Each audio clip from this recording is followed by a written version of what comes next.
Sici, Sici Mas Wak. Assalamualaikum. Maksudnya? Salmi Mas Wak. Coba. Salmi ada. Salmi. Sal.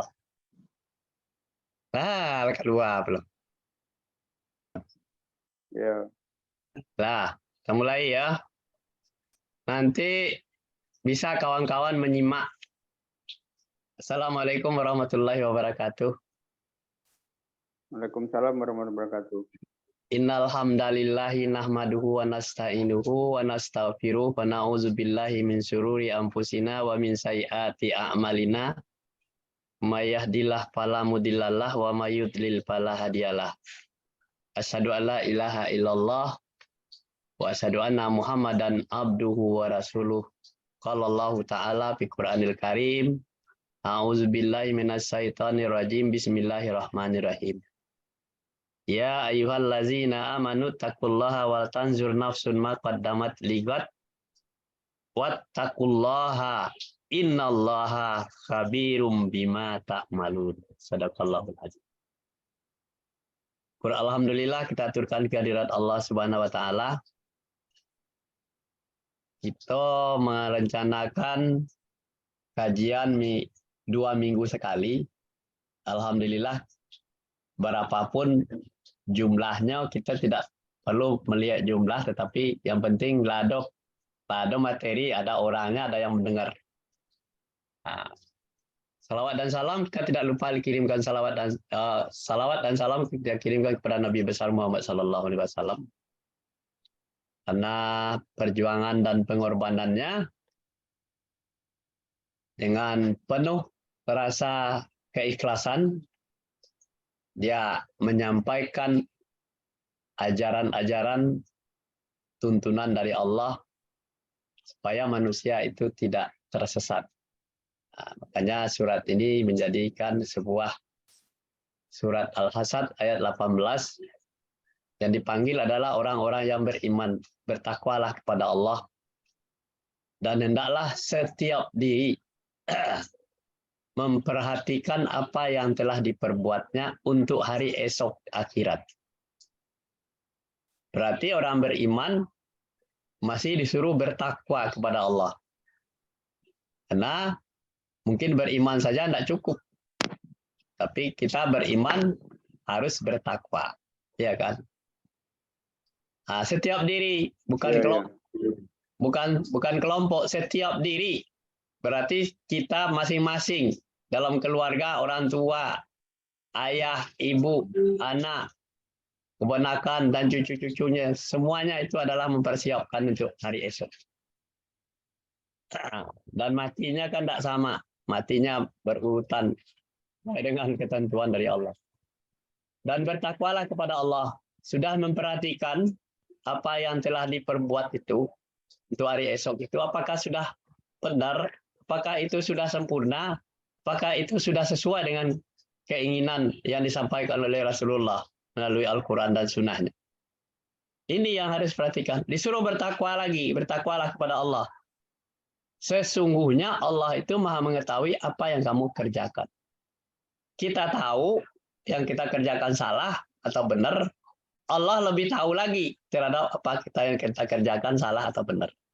Nah, ini menjadi sebuah catatan bagi kita, setiap diri itu akan dihisap nanti apa yang kita lakukan, pekerjaan kita itu akan diperhitungkan. Kalau amal baiknya, kata Allah, diberikan imbalan dengan baik. Kalau amal buruknya diberikan imbalan yang buruk juga. Jadi tidak bisa amal baik dan amal buruk dicampur adukkan. Amal baik dibalaskan dengan kebaikan, amal buruk dibalas dengan keburukan. Nah, inilah ayat ini untuk pembeda bagi orang-orang yang beriman, orang yang bertakwa. Jadi beriman saja tidak cukup, tetapi harus bertakwa. Orang bertakwa harus mengikuti aturan-aturan yang digariskan oleh Allah dalam Al-Quran, ya kan? Nah, ini dasarnya kita mengaji. Kalau kita tidak baca ayat ini, ini kita tidak akan tersentuh hati kita untuk memperbaiki diri kita. Tidak bakal. Kan kita memperbaiki cara sholat kita, cara beribadah kita, tidak bakal. Sebab masalahnya kita jauh dari Al-Quran. Jauh dari ajaran-ajaran Allah. Kalau kita saja orang Islam jauh dari ajaran Allah, apalagi orang yang tidak sama sekali tidak ikut dalam Islam misalnya, dia tidak Islam, ya lebih jauh lagi. Nah, jadi apa bedanya kita kalau orang Islam jauh dari ajaran Allah dengan orang memang orang kafir memang sudah jauh juga. Berarti kan sama aja kita dengan orang kafir kan.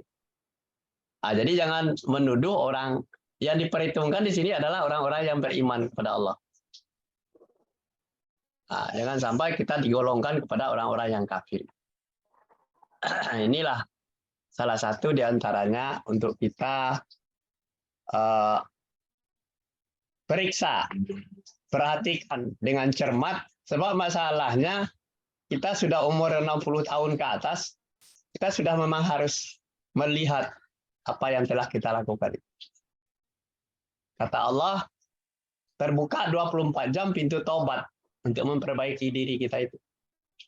Kalau kita banyak salahnya, kita harus sadari bahwa kemampuan kita di dalam memahami ayat-ayat Allah itu masih jauh dibandingkan orang-orang zaman Nabi. Kalau orang zaman Nabi, dia beriman kepada Allah itu benar-benar dia ketemu dengan Nabi. Kalau kita tidak ketemu dengan Nabi, kemudian jauh lagi dari ajaran Nabi itu, dari Kitabullah dan Sunnah Rasul. Bagaimana mau bisa kita beriman kepada Allah dan bertakwa kepada Allah? Jadi contoh itu memang kita sudah jauh. Nah, ini banyak lagi kajian-kajian yang kita perhatikan di YouTube membuat kita itu akan menjadi malas. Di YouTube sudah ada. Nah, ini salah satu alasan bahwa kita itu tidak mau memperhatikan itu. Banyak di masjid juga banyak, tetapi kita juga datang enggak, mendengar juga enggak. Di masjid juga belum tentu juga berantung ngaji seperti ini.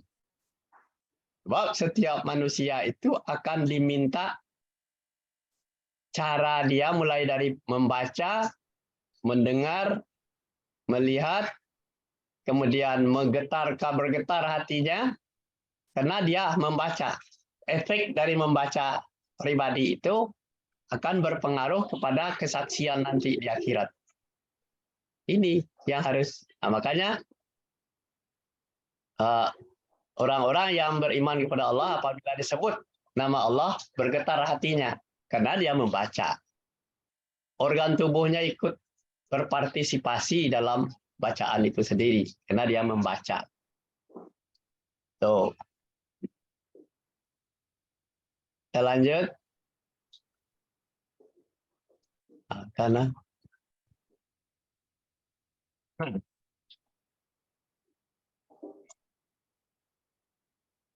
itu bisa nggak baca? Enggak ya? Tak bisa, nak kecil misalnya. Dengarkan aja ya. Mengapa manusia itu harus berbuat baik?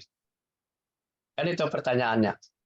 Ini pertanyaan yang sangat menggali. Menggali kalau di dalam apa itu, mengapa manusia itu harus berbuat baik? Berarti tujuannya untuk apa dia berbuat baik? Jawabannya itu Allah beserta orang bertakwa dan orang yang berbuat baik. Itulah sebabnya manusia itu berbuat baik. Kemudian Allah itu menyukai orang yang bertakwa dan berbuat baik itu. Kemudian hikmah dan ilmu Allah itu diberikan kepada orang yang berbuat baik.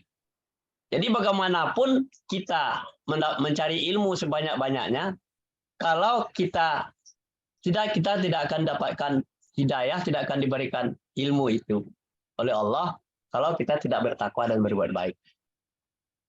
Itulah alasannya. Jadi hikmah dan ilmu itu tidak mungkin datang sendiri tanpa ada sebabnya. Tuh. Kita lanjut. Bagaimana kalau kita tidak berbuat baik? Ya kan? Bagaimana?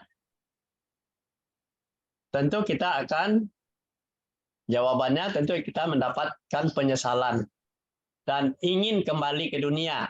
Ini artinya bagaimana kalau kita tidak berbuat baik? Ini penyesalannya muncul setelah mati. Setelah mati.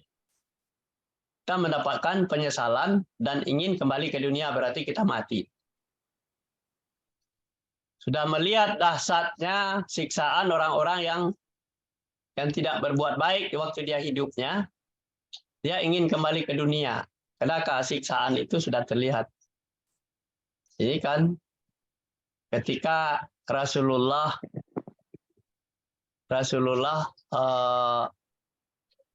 naik ke Sidratul Muntaha dan dia bertanya, bisa enggak saya melihat neraka?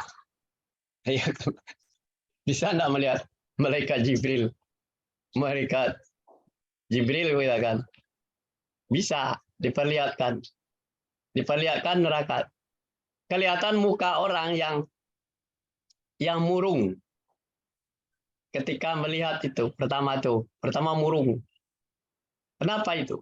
Itu siapa itu orang? Itu adalah Nabi Adam alaihissalam. Ketika umatnya itu tidak mau berbuat baik, melanggar aturan-aturan Allah, masuk neraka, ini dia mukanya jelek. Mukanya si Adam alaihissalam. Sudah itu dilihatkan lagi muka orang itu berseri-seri bagus. Juga si Adam juga. Si Adam ini diperlihatkan orang-orang yang mengikut aturan-aturan Allah. Ini adalah Adam juga, berseri-seri mukanya. Ini contoh. Jadi Muhammad bertanya kepada malaikat Jibril, ini siapa orang itu? Si Adam. Itu adalah umat yang suka beriman dan bertakwa kepada Allah, yang berbuat baik. Ini dua gambaran manusia ini, makanya manusia itu ingin berbuat baik. Dia melihat seram banget ketika dia melihat muka si Adam alaihissalam itu murung, ya kan, bersedih melihat umatnya seperti itu. Itu yang terjadi. Nah, terus lanjut. Bagaimana berbuat baik yang diterima dan diridai oleh Allah? Bagaimana? Kita kalau tidak belajar kan tidak tahu. Caranya berbuat baik itu harus berdasarkan Al-Quran dan hadis Nabi Muhammad. Caranya seperti itu. Kalau tidak ada dasarnya Al-Quran dan hadis Nabi, kita tidak bisa melakukan aturan apa yang ada di dalamnya supaya kita menjadi orang baik. Jadi itu ada aturannya, Al-Quran dan hadis Nabi. Kemudian ini caranya agar kita berbuat baik, kita diterima dan diridai oleh Allah. Kita berbuat baik tapi tidak diridai oleh Allah, ada juga, banyak. Orang kaya bisa dia berbuat baik, tetapi tidak diridai oleh Allah karena tidak berdasarkan Al-Quran dan hadis Nabi. Ketika terjadi tsunami misalnya di Aceh, orang Islam tidak punya kemampuan untuk memberikan pertolongan kepada orang-orang yang kena tsunami. Tetapi orang-orang kafir dengan kekayaannya, dengan ilmu pengetahuannya yang cukup, dia bisa membantu korban-korban tsunami. Itu berbuat baik, tetapi tidak diridai oleh Allah. Karena tidak berdasarkan Al-Quran dan hadis, dan dia orang kafir. Dan dia berbuat hanya untuk dilihat orang di dunia saja. Tapi untuk hari esok tidak dapat dia. Tuh, lanjut.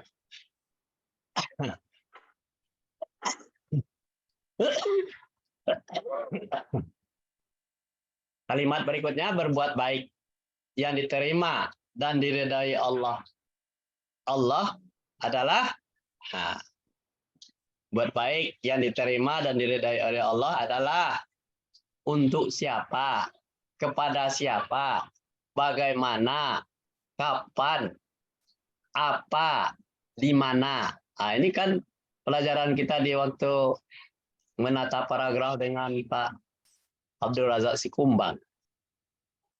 Berbuat baik yang diterima diridhai oleh Allah untuk siapa? Kepada siapa? Bagaimana? Kapan? Dan apa? Di mana? Gitu. 5W 1H. Dalam bahasa Indonesia lebih hafal. Jawabannya, untuk siapa kita berbuat baik? Berbuat baik bukan untuk Allah. Akan tetapi untuk kita sendiri. Allah tidak butuh kebaikan kita. Nah, jadi ini. Jadi kita tahu dasar kita berbuat baik itu bukan untuk Allah, kan, tetapi untuk diri kita sendiri. Makanya kita sudah berjuang menghidupkan anak istri kita, cucu-cucu kita supaya mendapatkan harta yang diridai oleh Allah dan mendidiknya dengan baik, ya, supaya untuk diri kita sendiri kita menumbuhkan keluarga kita, keluarga sakinah mawadah warahmah. Terus kita lihat ada paradigma, ya, dalam memahami Al-Quran. Ini kan paradigma. Paradigma itu bagian pertama hanya dibaca tulisan Arabnya saja. Dapat pahala dan masuk surga. Nah, ini paradigma 1. Dibaca tulisan Arabnya saja, dapat pahala dan masuk surga. Orang kebanyakan adanya di arena ini. Yang enteng-enteng aja, dibaca tulisan Arabnya, setiap huruf dapat pahala. Ya kan? Kemudian langsung masuk surga tanpa hisab. Ada lagi yang punya pemahaman dibaca tulisan Arabnya, diterjemahkan tafsir-tafsir, terjemahkan tafsir-tafsir menjadi ilmu pengetahuan. Ada yang model gini. Ini kemana-mana dia mondar-mandir, ini bawa ilmunya ini. Itu ilmu sendiri. Ini paradigma kedua. Jadi dibaca tulisan Arabnya, hafal. Quran hafal, dipelajari tafsir-tafsirnya, jago. Menjadi ilmu pengetahuan. Ini paradigma 2.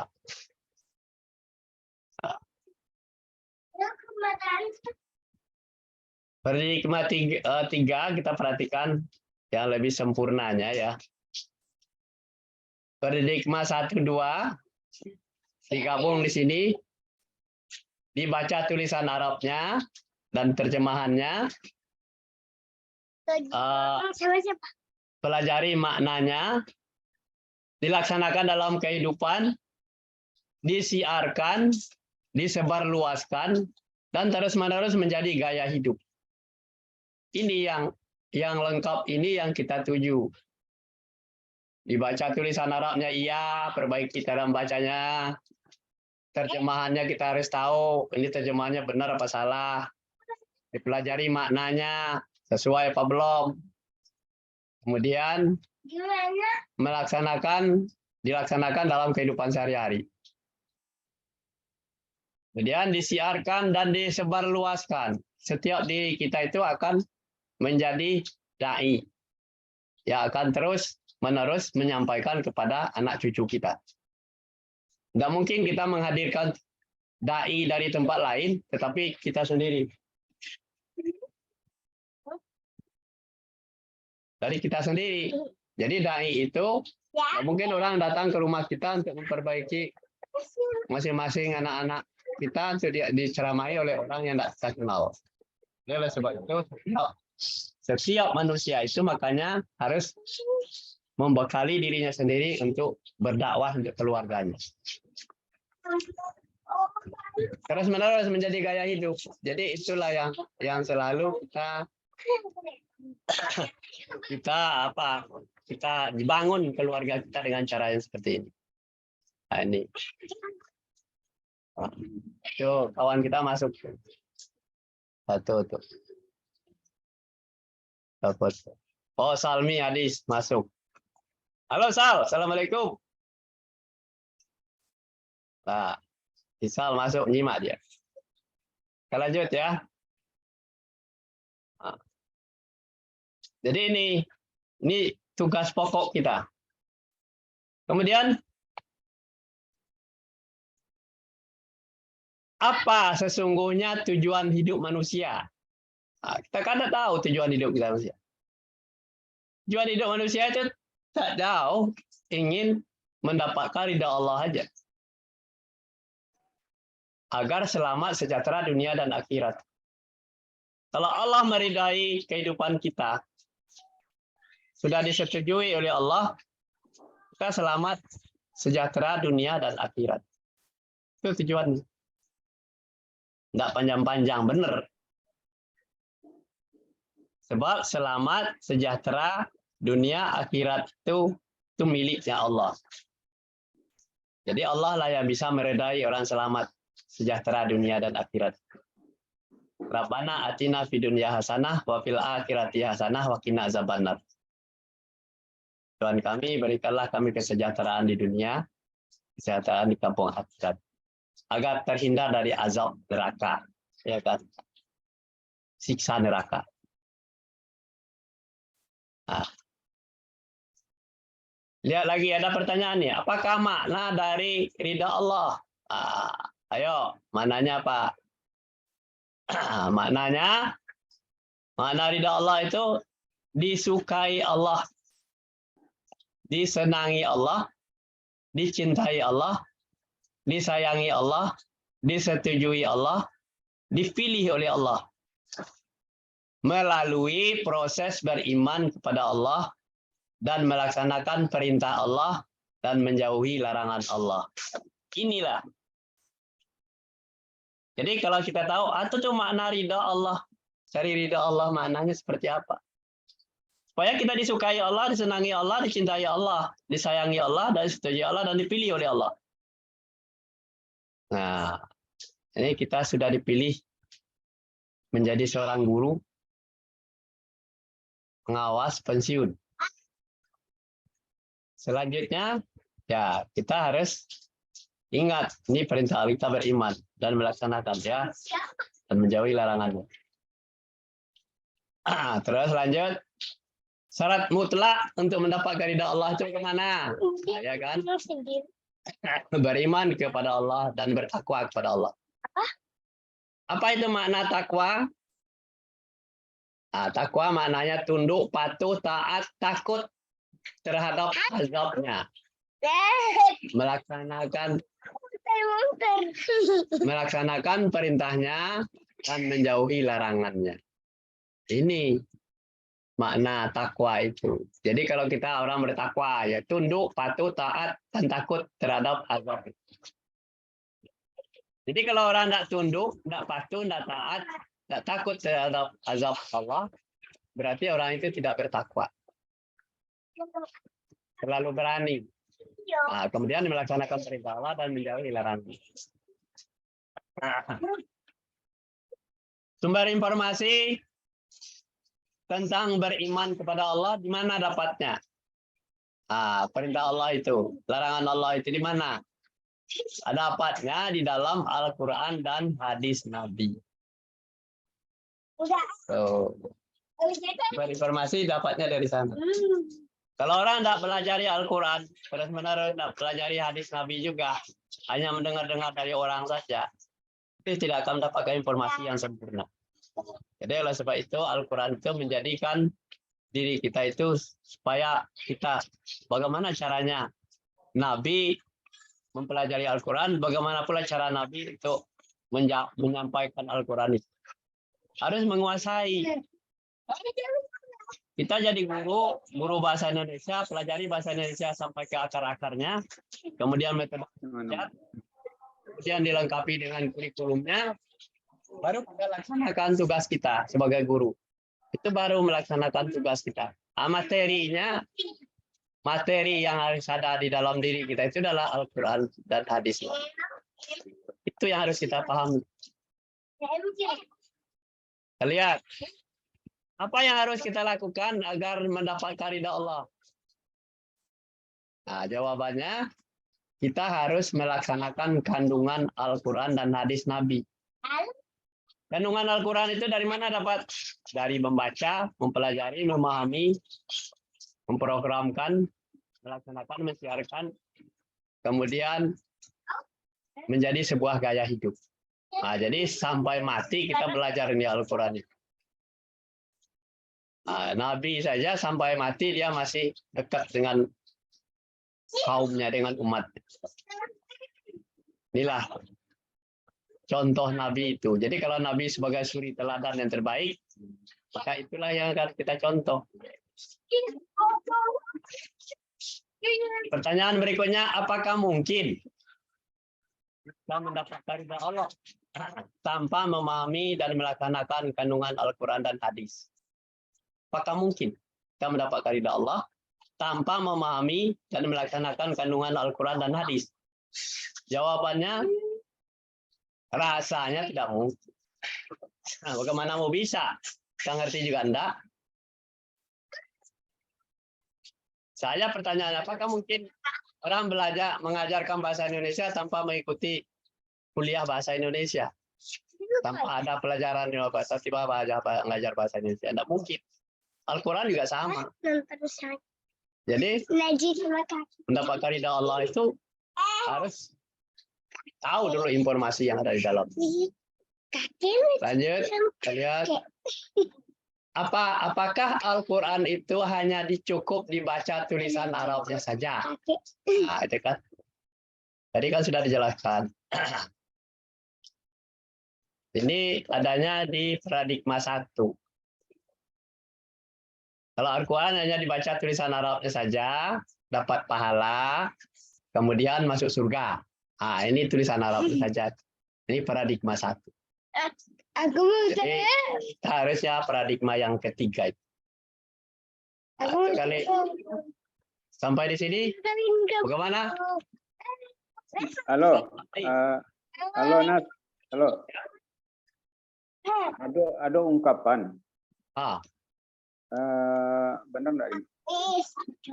Kalau misal saya tidak apa-apa saya masuk neraka asal itu ridho Allah. Macam mana maksudnya? Kalau tidak apa-apa masuk neraka asal ridho Allah. Kalau dia kalau memang itu kehendak Allah, kalau ridho Allah itu saya tidak saya terima. Kan ada ungkapan gitu. Ya, asalkan Allah tidak murka sama dia, tapi diredai oleh Allah, di neraka pun bekerja tidak masalah. Nah, tetapi kan Allah tidak murka kepada orang itu. Karena syarat mutlak untuk dapat ridha Allah itu kan tadi mendapatkan syarat mutlaknya itu harus mendapatkan ridha Allah ya. Mana tadi?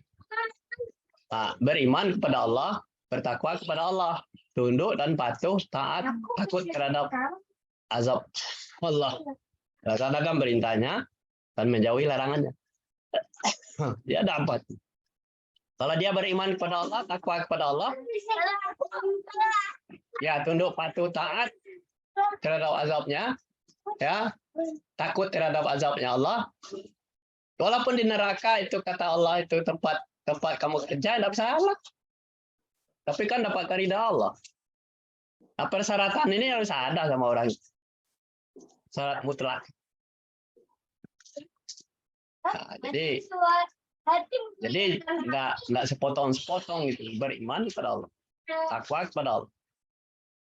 Seperti si Ibrahim alaihissalam ketika kaum Quraisy ketahuan bahwa dia yang memusnahkan patung-patung berhala yang disembah oleh ayahnya.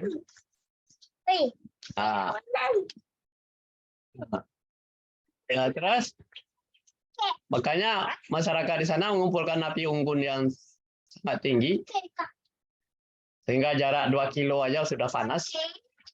Maka Ibrahim karena dilindungi oleh Allah, dia beriman kepada Allah, takwa kepada Allah, bahwa api itu tidak akan membakar dirinya.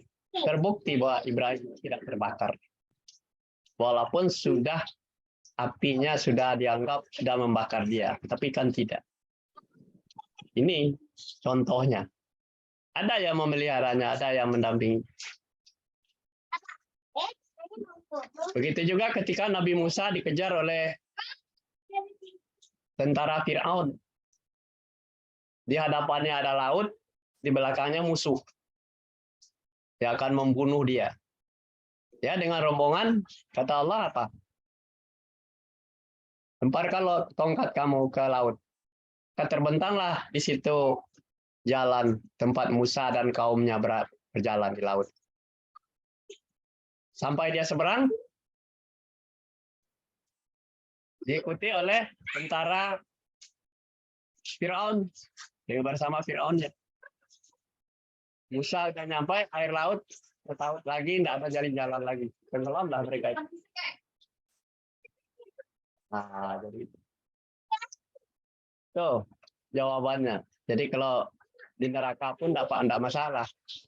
Tapi syaratnya beriman kepada Allah dan bertakwa kepada Allah. Karena orang beriman dan bertakwa kepada Allah pasti tunduk, patuh, dan taat. Takut terhadap azab Allah. Karena dia dapat perintah. Jadi surat perintah pergi kerja di sana ya diikuti. Mungkin barangkali diantaranya orang yang ke neraka jahanam menjemput orang tuanya. Coba kamu ambil orang tua kamu ke sana. Neraka jahanam. Orangnya tidak dalam neraka, tapi dia berangkat berjalan di neraka jahanam mencari keluarganya. Coba saya bawa ke sini. Apakah orang itu diazab? Dapat panas? Tidak. Karena dia dapat surat tugas dari Allah.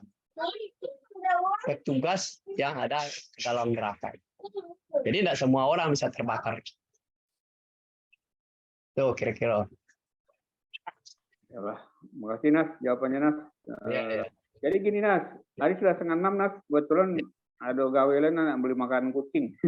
Iya. Ayolah, kita tutup ya dengan membaca Alhamdulillahirabbil alamin. Makasih banyak Nas ya.